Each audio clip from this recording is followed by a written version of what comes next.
لو جی، مبارکاں مبارکاں مبارکاں، دنیا نے یہ کہا ہے کہ ہم پاکستان کو 10 بلین ڈالر فلڈ ریلیف کی شکل میں دینے کے لیے تیار ہیں۔ مگر کیا پاکستان اپنے معاشی بحران سے نکل آئے گا اس کے نتیجے میں؟ 10 بلین ڈالر آخر کار کوئی چھوٹی رقم تو نہیں، کافی بڑی رقم ہے۔ آئیں کچھ تفصیلات جانتے ہیں۔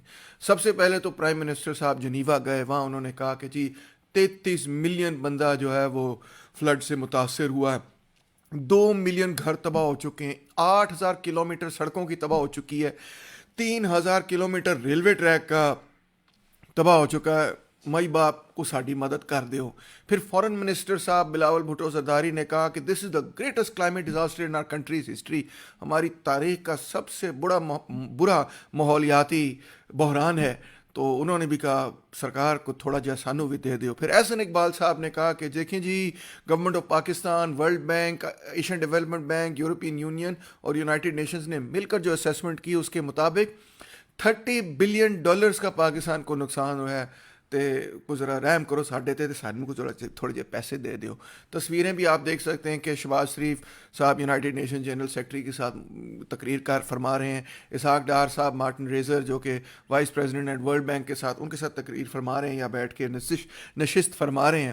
تو کیا ڈونیشنز آئی ہیں جی؟ اسلامک ڈیولپمنٹ بینک نے سب سے زیادہ پیسے آفر کی، انہوں نے کہا جی ہم 4.2 بلین دے دیں گے، ورلڈ بینک نے کہا چلو ہم 2 بلین دے دیں گے، ایشین ڈیولپمنٹ بینک بھی پیچھے نہیں رہنا چاہتا تھا، انہوں نے کہا ہم 1.5 بلین دے دیں گے، ایشین انفراسٹرکچر انویسٹمنٹ بینک نے بھی کہا ہم بلین دے دیں گے، سعودی عربیہ نے کہا ہم بلین دے دیں گے، پھر آگے فرانس، چین، U S, E U, Germany, Japan, U K, Azerbaijan نے کچھ ملینز وغیرہ میں دے دیے۔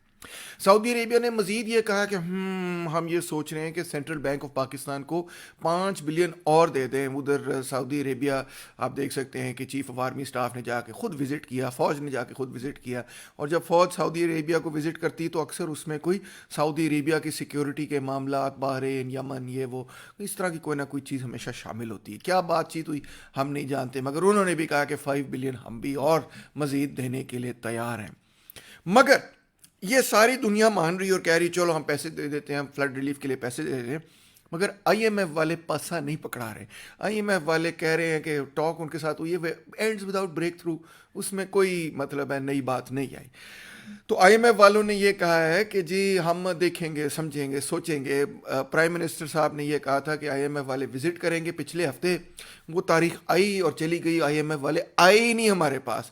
پھر ہم گئے آئی ایم ایف والوں کے پاس، انہوں نے ہمیں آن لائن میٹنگ پہ رکھا، ذاتی ملاقات بھی نہیں ہوئی، اور انہوں نے کہا جی جی ہم آئیں گے، آپ کو وزٹ کریں گے، مگر ہمارے وزٹ کرنے سے پہلے آپ کو کچھ پروگریس دکھانی ہوگی، پھر ہم وزٹ کریں گے، ورنہ ہم وزٹ نہیں کریں گے۔ ان سے جب پوچھا گیا آئی ایم ایف کے نمائندے سے کہ جی کیسی میٹنگ گئی، تو انہوں نے کہا اچھی میٹنگ تھی، مگر اس وقت میں کوئی سٹیٹمنٹ دینے کے لیے تیار نہیں ہوں۔ ڈیپٹی ڈائریکٹر تھے مڈل ایسٹ اور سینٹرل ایشین ڈپارٹمنٹ کے۔ تو مسئلہ کیا ہے بھئی؟ آئی ایم ایف جو ہے وہ پاسا کیوں نہیں پکڑا رہا؟ پوری دنیا جو ہے ہمیں کوئی تھوڑے بہت پیسے بھیج رہی ہے، ابھی دیے نہیں انہوں نے پیسے، انہوں نے صرف کہا کہ ہم دے دیں گے، اگلے 3 سال میں وہ پورے رقم ہوگی۔ تو مگر چلو 6 مہینے تک کچھ آ ہی جائیں گے پیسے۔ تو آئی ایم ایف کا کیا مسئلہ ہے سرکار؟ آئی ایم ایف کیوں نہیں پاسا پکڑا رہا؟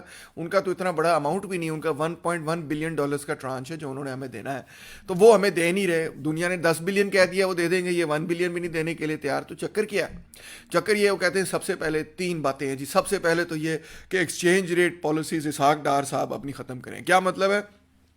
کہ جناب انہوں نے جو آرٹیفیشلی ڈالر استعمال کر کے ڈالر کے پرائس کو کم کیا ہوا ہے، ڈالر کی قیمت کو کم کیا ہوا ہے، غالباً 225-26 روپے کا بک رہا ہے یا شاید زیادہ کا بک رہا ہو، تو وہ کہہ رہے نہیں یہ غلط کیا جا رہا ہے، اس کو چھوڑ دیا جائے، ڈالر کی قیمت بڑھے، ڈالر جو ہے 276 پہ پہنچ جائے گا میرے حساب میں۔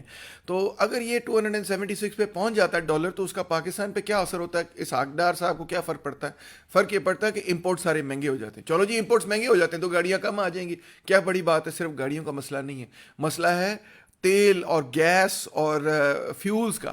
اگر یہ سب چیزیں مہنگی ہو جاتی ہیں تو ٹرانسپورٹ مہنگا ہو جاتا ہے، اگر ٹرانسپورٹ بھی مہنگا ہو جاتا ہے اور بجلی بھی مہنگی ہو جاتی ہے، اگر ٹرانسپورٹ اور بجلی مہنگی ہو جاتی ہے تو پاکستان میں سب کچھ ہی مہنگا ہوتا ہے۔ یعنی اسحاق ڈار صاحب جو ڈالر کی قیمت کو کم رکھ رہے ہیں، اس میں جو سب سے بڑی وجہ ہے وہ یہ ہے کہ وہ کوشش کریں کہ ڈالر کی قیمت کم رکھ کے مہنگائی کا خاتمہ کیا جائے، یا کم سے کم اس کو کچھ کنٹرول کیا جائے۔ اگر وہ یہ چھوڑ دیں اور ڈالر کی قیمت شوٹ اپ ہو جائے تو پاکستان کے اندر کیا ہوگا؟ ابھی 30% انفلیشن ہو رہی ہے، پھر 40-50% انفلیشن چلی جائے گی، اور آئی ایم ایف کہہ رہی ہے یہ آپ کو کرنا پڑے گا۔ ہمیں نہیں پرواہ، غریب مر جائے جو مرضی ہو جائے ہمیں نہیں پرواہ، یہ آپ کو کرنا پڑے گا ورنہ ہم آپ کو یہ 1 بلین نہیں دیں گے۔ اس کے ساتھ انہوں نے یہ کہا ہے پاور ٹیرف، اس کے پہ ہماری آپ سے ڈس ایگریمنٹ ہے۔ پاور ٹیرف ڈس ایگریمنٹ کیا ہے؟ وہ کہہ رہے ہیں بجلی کا ریٹ بڑھائیں۔ یہ کیا غریب لوگ جو ہیں بجلی استعمال کر رہے ہیں، بجلی کا بھی ریٹ بڑھائیں، فیول کا بھی ریٹ بڑھائیں، یہ سارے ریٹ جو ہیں وہ آپ بڑھائیں۔ کیوں آپ کنزیومر کو سستی بجلی دے رہے ہیں، کیوں آپ کنزیومر کو سستا فیول یا ڈیزل وغیرہ دے رہے ہیں، یہ سب ریٹ بڑھائیں۔ اور تیسری بات انہوں نے کیا کی، gap in the fiscal frame work, موٹے موٹے الفاظ ہیں شاید آپ کو سمجھ نہیں آ رہے، آسان کر کے سمجھاتا ہوں۔ اس کا مطلب یہ، وہ کہہ رہے ہیں ٹیکس بڑھاؤ، ٹھیک ہے جی، سیدھی بات ہے، وہ کہہ رہے ہیں کہ ٹیکس کرو لوگوں کو۔ جی اینڈرو مچل نے کہا ہے کہ اگر پاکستان اپنی مدد کرے گا تو پھر دنیا بھی اس کی مدد کرے گی، اور اپنی مدد سے ان کی مراد یہ ہے کہ ٹیکس بڑھاؤ۔ پی ایم ایل این نے حال ہی میں تقریباً 40 بلین روپے کی ٹیکس کنسیشنز دیے ہیں تاجر طبقے کو، جو کہ ان کا ووٹ بینک بھی ہے۔ تو آئی ایم ایف والے کہہ رہے ہیں نہ نہ نہ نہ، یہ غلط بات ہے، آپ کو ٹیکس بڑھانا پڑے گا۔ اگر حکومت ٹیکس بڑھاتی ہے امیروں پہ، غریبوں پہ تو ٹیکس پہلے لگا ہوا ہے، غریبوں کی تو اب سکت ہی نکلی، کیپیسٹی نہیں رہی مزید ٹیکس دینے کی۔ غریب کیسے ٹیکس دے رہا ہے؟ انکم ٹیکس تو نہیں دیتا، مگر جو شے وہ خریدتا ہے، جو اشیاء وہ غریب لوگ خریدتے ہیں، اس پہ ہر چیز پہ کوئی نہ کوئی ٹیکس ادا کر رہے ہوتے ہیں۔ تو جناب ٹیکسٹائل انڈسٹری کی سنتے ہیں وہ کیا کہہ رہے ہیں کہ ٹیکس ادا کر رہے ہیں کہ نہیں۔ وہ کہہ رہے ہیں جی 7 million people lead of in textile industry. اندازہ کریں آپ کہ کتنی، اتنے بڑے پیمانے پر بے روزگاری ہے۔ وہ کہہ رہے ہیں 7 ملین پیپل جو ہیں وہ بے روزگار ہیں۔ اگر ٹیکس آپ اور لگائیں گے، ٹیکسٹائل مالکان آپ کو یہ کہیں گے کہ ٹیکس اگر آپ اور لگائیں گے تو ہم تو بزنس بند کر کے کہیں بنگلہ دیش چلے جائیں گے، کہیں اور چلے جائیں گے، ہم سے کام نہیں۔ اور آلریڈی وہ یہ کہہ رہے ہیں کہ جی ہم تو اب شٹ ڈاؤن کر رہے ہیں اور اپنی پروڈکشن شفٹ کر رہے ہیں، کہیں اور جانے کے لیے تیار ہیں۔ کیوں؟ پاکستان کے اندر تو لیٹر آف کریڈٹ نہیں ملتا، پاکستان کے اندر تو بجلی نہیں آ رہی، بجلی مہنگی، گیس مہنگی، یہ مہنگا وہ مہنگا وغیرہ وغیرہ۔ لیں جی، اکبر زیدی صاحب سے پوچھا، جب دیکھیں نا انہوں نے لال کرتا پہنا ہوا ہے، میں نے بھی آج لال شرٹ پہنی ہوئی ہے، تو یہ لال لال لہرائے گے والے لیفٹسٹ قسم کے لوگ ہیں جو اکثر غریبوں کی، مزدوروں کے خانوں کی بات کرتے ہیں۔ وہ اکانومسٹ ہیں، ایگزیکٹو ڈائریکٹر ہیں IBA کے۔ تو اکبر زیدی صاحب کہتے ہیں کہ یہ تو سارا پیسہ جو ہے وہ عوام کی ریہیبیٹیلیشن کے لیے اور سیلاب زدگان لوگوں کے لیے استعمال نہیں ہوگا، بلکہ یہ تو سیاسی مقاصد کے لیے زیادہ تر استعمال ہوگا۔ صرف حکومت نے یہ کیا ہے کہ اپنی بھیک مانگ کے تو اب ملک کو بچانے کی کوشش کر رہے ہیں، مگر حکومت کے پاس کوئی معاشی پالیسی نہیں ہے جس کے ذریعے سے وہ آگے معیشت کو چلا سکے، حکومت کو چلا سکے۔ اس لیے اس سے کوئی فائدہ نہیں ہوگا۔ یہ لال شرٹ جو بھی پہنتے ہیں نا، یہ ہمیشہ جو ہے نا حکومت کے بارے میں اور حکومت وقت کے بارے میں ہمیشہ نیگیٹو بات کرتے ہیں، کرٹیکل بات کرتے ہیں۔